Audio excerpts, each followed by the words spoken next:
माता देवहूति ने एक बात बड़ी सुंदर कही, एक कपिल देव जो ज्यादा भजन करता है, पूजन करता है, स्मरण करता है, उसी को दुख भगवान क्यों देता है? पड़ोसन कभी मंदिर नहीं जाती, अगरबत्ती नहीं लगाती, कभी किसी को 1 रुपया दान नहीं करती, वो तो खूब फले फूले। और हम तो सोमवार का व्रत करें, मंगलवार करें, एकादशी करें, द्वादशी करें, लोटा भर के पानी भी चढ़ाए तो भी दुख हमें क्यों मिलता है? बोलो रे जी सही है कि गलत है? उसका उत्तर कपिल देव जी महाराज ने दिया, मां सुनो,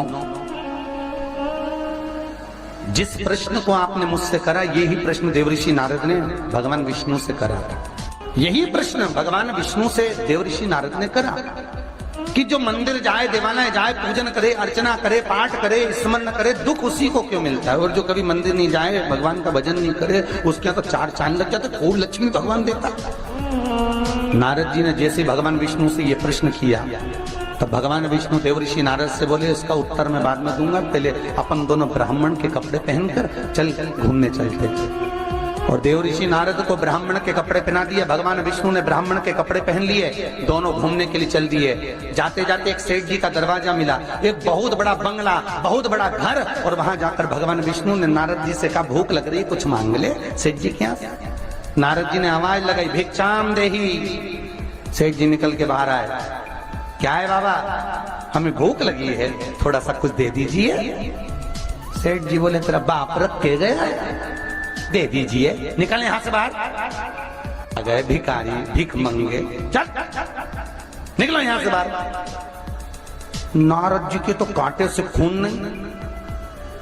नारद जी भगवान विष्णु को देख रहे हैं, भगवान विष्णु नारद को देख रहे हैं।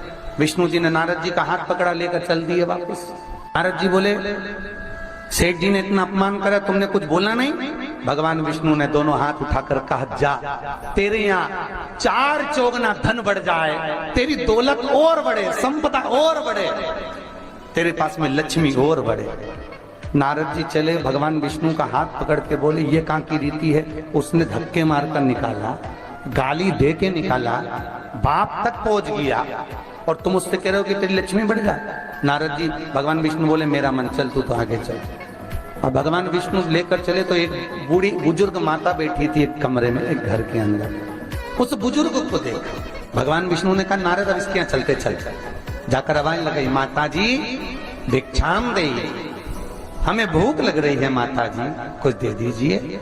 माता जी बोली, देखो बाबा, मेरे घर में खाने का तो कुछ भी नहीं है, बस एक गाय है, उस गाय की मैं सेवा करती हूँ, दूध मिलता है, वही दूध रखा हुआ है, तुम दोनों अंदर आ जाओ। और 2 आसन लगा दिए माता जी ने, दोनों को बिठा दिया। माता जी दोनों के लिए दूध लेकर आई, दे दिया। भगवान विष्णु और नारद चले।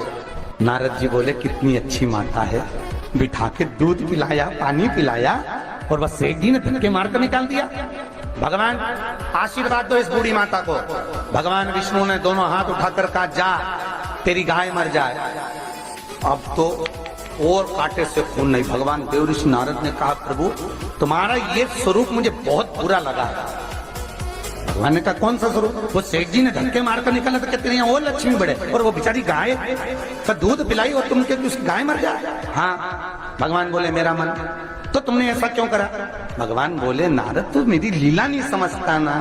नारद जी बोले, कभी समझूंगा भी नहीं, पहले बताओ ये क्यों हुआ, लीला जाने दो, मुझे तो ये बताओ।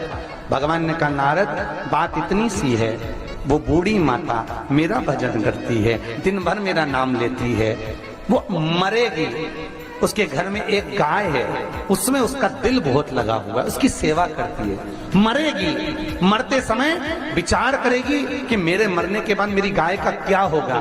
गाय की याद करते करते जब मरेगी तो उसको गाय की योनि मिल जाएगी, वो भगवान के पास नहीं आ पाएगी, विष्णु के पास नहीं आ पाएगी, इसलिए मैंने उसके मरने से पहले उसकी गाय को मार दिया। नारद जी बोले, ये तो समझ में आ गया, पर अब ये बताओ कि वो सेठ जी को लक्ष्मी क्यों बढ़ाई?